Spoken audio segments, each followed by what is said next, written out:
Mesdames et messieurs, bonjour et bienvenue dans Mandia INSEE, mais bienvenue Marina, bonjour. Bonjour Luc. Comment allez-vous? Mais je suis ravie d'être sur ce plateau avec vous et avec Raphaël. Pierre Bianchetti. Oui. Qu'on va accueillir désormais tous les 15 jours. Raphaël, bonjour. Bonjour. Vous allez bien? Oui, très bien, Un petit peu stressé. Un petit peu, Un petit peu stressé, mais vous allez vous détendre. Juste ce qu'il faut. Juste ce qu'il faut pour être bon. Et avec Raphaël, on va se retrouver tous les 15 jours pour parler des arts de la table. Comment faut-il se tenir, comment faut-il utiliser les verres, etc. Vous êtes d'accord? Bien sûr. On a tous les trois la cravate. Oui, d'ailleurs, on est en... Je ne sais pas, c'est bizarre, c'est le... Oui, on s'est donné le mot ce Oui, matin. On s'est appelé et voilà. On va parler aujourd'hui, Raphaël, Du métier de sommelier. du métier de sommelier puis, et de la façon de servir le vin dans un restaurant, Voilà, c'est cela? de l'ouverture, de la présentation et du service du vin. Alors, avant que nous fassions une démonstration, je vais y arriver, moi aussi, finalement, je suis un petit peu stressé. Qu'est-ce que c'est que le métier sommelier, dites-moi? Alors, le métier de sommelier, d'abord, à ne pas confondre avec le métier d'œnologue, parce qu'on me fait souvent la remarque, on m'appelle parfois œnologue. Donc, l'œnologue travaille au sein d'une cave viticole et c'est celui qui fait le vin. Le sommelier, quant à lui, travaille dans un restaurant, fait partie d'une équipe, sous la responsabilité du chef de la restauration, ou d'un maître d'hôtel, et s'occupe du choix du vin, de la gestion de la cave. C'est celui qui achète le vin, en gros? Oui, c'est notamment celui qui compose la carte du restaurant, qui gère sa cave, qui s'occupe des achats, en effet. Et puis, évidemment, la partie qu'on connaît le mieux, celle de conseiller le client et d'essayer de l'accompagner tout au long de son repas. Alors, il y a un diplôme pour être sommelier, non? Alors, il y a un diplôme, il y a différentes formations diplômantes qui existent, notamment celle qui se fait à la fin du cursus du bac dans l'éducation nationale. Mais, la vôtre, c'est quoi la vôtre? Alors, personnellement, la mienne est un peu particulière parce qu'elle a été faite en Italie. Donc, c'est encore un autre cursus, voilà, mais pour la petite anecdote. Mais au sein d'une association qui adhère à l'ASI, c'est-à-dire à l'association de la sommellerie internationale. Et vous-même, vous avez un petit pins, là? La tenue d'ailleurs, la parce tenue que du sommelier. Oui, en effet, alors ça c'est la tenue de sommelier de l'UDSF, l'Union de la sommellerie française, à laquelle nous adhérons, nous, en Corse, avec notre association donc, de sommeliers de Corse, et qui, elle aussi, fait partie de l'ASI, donc l'association de la sommellerie internationale. Combien vous êtes de sommeliers, dites-moi, en Corse? Alors, en Corse, on est à peu près 35, représentant de très beaux établissements situés sur l'ensemble de l'île. Voilà, et on en attend d'autres encore, bien sûr. Et si vous avez déjà créé des vocations, hein, à la fin de l'émission, vous en aurez créé des vocations, mais déjà, qu'est-ce qu'il faut comme caractère, comme qualité, dites-moi, pour être sommelier? Alors, pour être sommelier, il faut pas mal de compétences. Il faut bien porter le costume, déjà. C'est nécessaire. Oui, mais il faut le dire, mais c'est important au sein d'un établissement de qualité de respecter des règles de sécurité, des règles d'hygiène aussi. Donc, tout ça est une des qualités, des valeurs que doit avoir un sommelier. Après, au-delà de ça, c'est de savoir parler les langues, de savoir se comporter. Il y a un comportement à avoir. Il y a aussi des connaissances techniques. Hein, le nez, ça fait partie, bien sûr. Comme l'œnologue, mais ce n'est pas un œnologue. Mais exactement. Ça fait partie d'eux.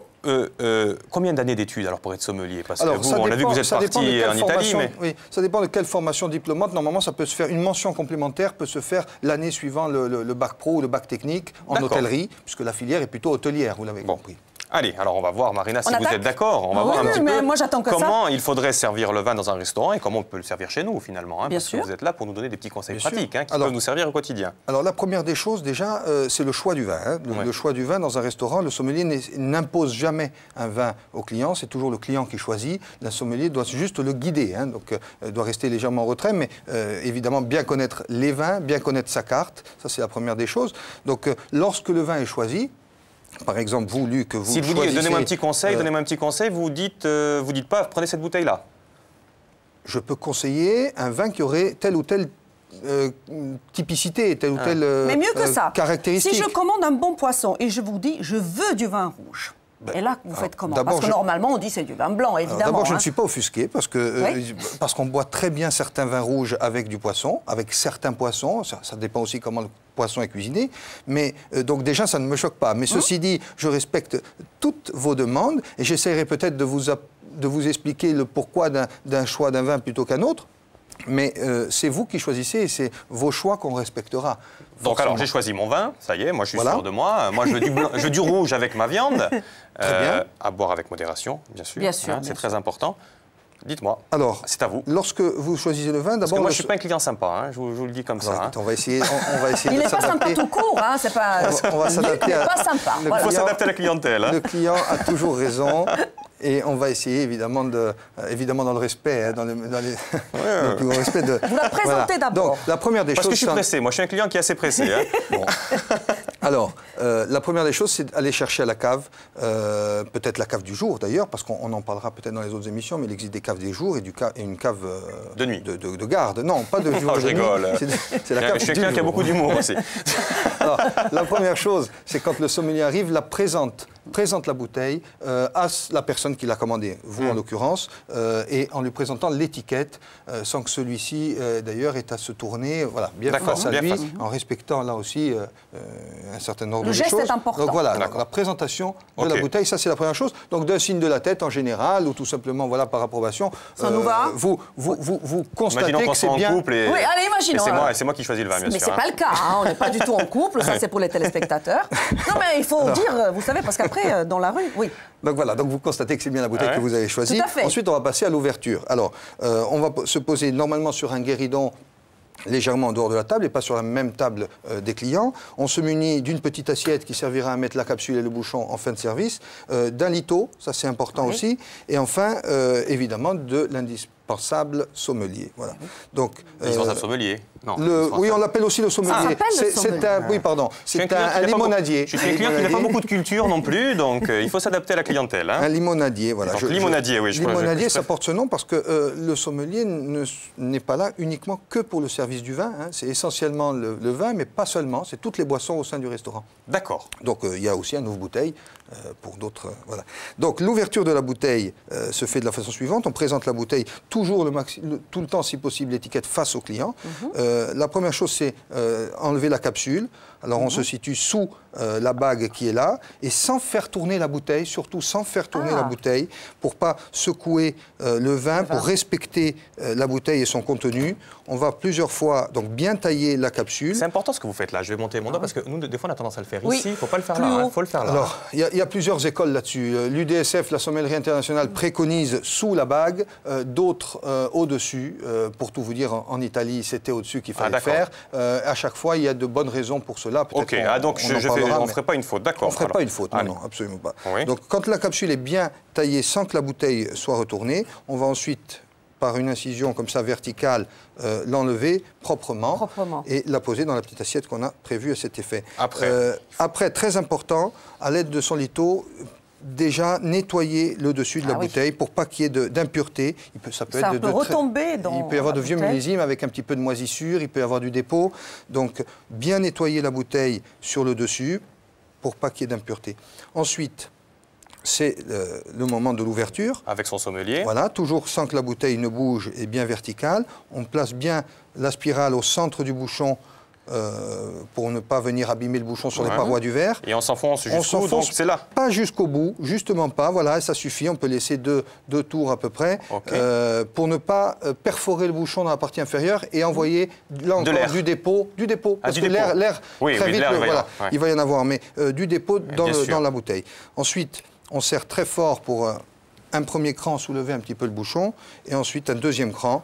On fait 2 étages, en fait. Premier et deuxième. On ne prend jamais la bouteille, comme ça. Et non. Ça, tu fais chez toi. Hein. On peut le faire en période de vendange ou dans certains établissements. À la Saint-Vincent, quand on fait la fête. Voilà. Donc, on évite de toucher le bouchon avec les doigts, hein, pour ne pas, là encore, donner d'odeur, de parfum particulier à la main. Donc, sans trop l'abîmer, avec des petits tours comme ça, en évitant de faire du bruit aussi. On sort... Pourtant, je l'aime bien, ce bruit, moi. Alors, on évite en sommellerie. On évite... C'est d'un vulgaire, Et on accélère aussi. Donc, voilà. Oui, c'est vrai que vous êtes pressé. C'est vrai que vous êtes pressé. Donc, alors, on peut exceptionnellement le prendre avec une main. La première chose, dès l'ouverture, on peut porter le bouchon au nez et tout de suite, si ça sent le fruit, et c'est le cas, ça sent le bon vin et le fruit. C'est très fruité. Dans ce cas-là, on n'aura pas de dépôt. Vous me le servez, ce vin, Très bien. Raphaël. Vous avez automatiquement pris un verre donc, que vous pensez être le verre adapté pour le vin rouge. Est-ce que c'est le cas? Alors, oui. Alors, celui qui n'a pas de pied est forcément le verre à eau. Les autres seront utilisés pour la progression logique des vins pendant le repas. Moi, je vous on servira le premier ici et le deuxième là, peu importe la couleur. Peu importe la taille. D'accord. On se servez de ce côté? Non. Je fais le tour, puisque je sers par la droite. Et vous servez qui? Je sers la personne... Je ne sers pas, en fait. Je vais vous faire goûter. Je sers d'abord la personne... Qui a commandé le vin. Une toute petite dose pour la personne qui a commandé. Pardon, je vais me remunir du litho. Voilà, pour la petite goutte. Et, donc, pas beaucoup. Juste un petit fond. Est-ce que je dois tout boire, moi? Là, Alors, non, où je trempe juste mes lèvres. Non, une toute petite gorgée. Alors, juste une petite rectification, on tient le verre à vin par son pied. Par le pied. Voilà. Sinon, vous le chauffez avec votre main, voilà, Luc. ou on peut aussi... Il faut tout lui dire, Raphaël. Non, c'est pour que les téléspectateurs apprennent, vous le savez, vous pensez bien. Bien sûr, bien sûr. C'est pour voir si je le suivais, peut-être aussi. Donc, et je vous dis, là, c'est bien. Une toute petite gorgée, vous sentez d'abord, bien sûr.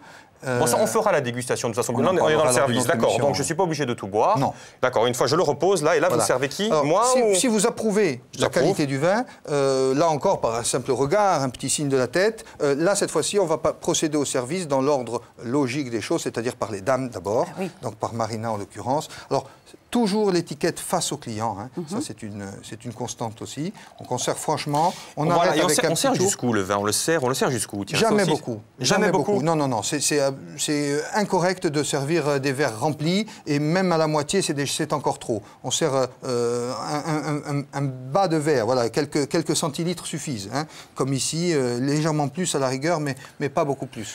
La température du vin, comment on peut savoir? Je vois, parce que je dis ça, je vois que vous êtes venu avec un thermomètre là, qu'est-ce que ça sert à quoi ça? La température du service en effet est très, très importante. Là, on a servi un vin rouge qui doit être un vin... Alors, suivant les vins rouges, parce qu'il y a vins rouges, il y a des vieux vins rouges, des vins rouges qui ont du corps, des vins rouges tanniques, des vins rouges plus jeunes. Enfin, suivant la qualité du vin qu'on sert, la température va être cruciale, importante.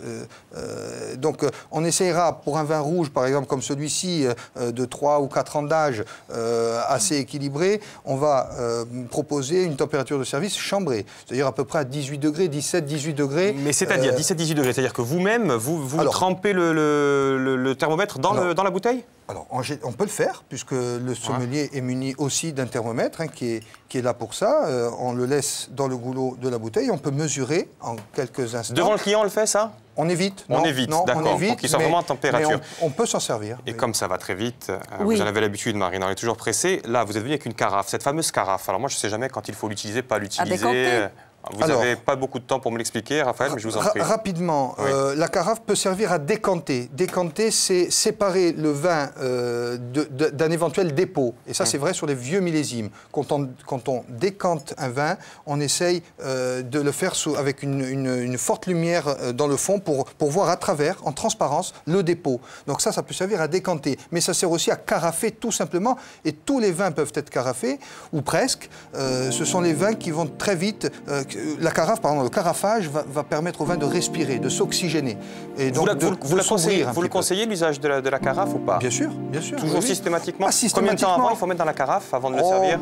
La carafe sert justement à éviter d'ouvrir la bouteille trop à l'avance. Quand une bouteille n'a pas été ouverte à l'avance, on peut carafer pour oxygéner ou aérer un petit peu le vin et développer tous les arômes, les parfums. Je pars faire la météo. Hein, si Marina, vous aviez plein de choses à nous dire sur la vigne. Je vous dirai la prochaine fois, avec plaisir. Le verre, vous partez avec le verre? Je peux. D'accord, bon, Marina, bonne météo.